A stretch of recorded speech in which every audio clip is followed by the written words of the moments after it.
Para voto, Elisandro Fiuza. Obrigado, senhor presidente.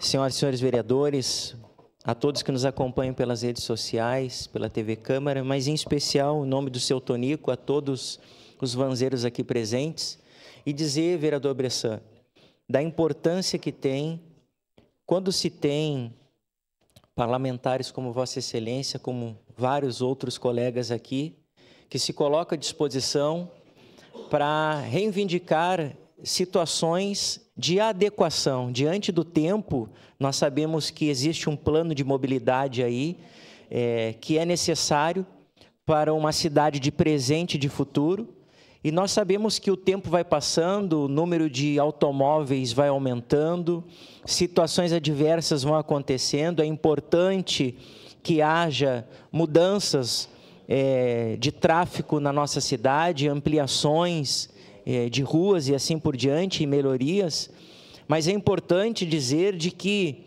se não houvesse esta construção, esta mobilização de todos esses vanzeiros, esses profissionais que aqui se encontram, não poderia chegar no dia de hoje, nós estamos aqui aprovando esses 2 projetos de lei.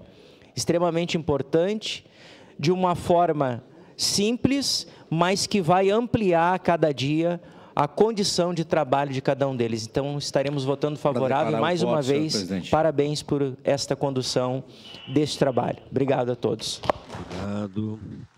Para declarar voto, Juliano.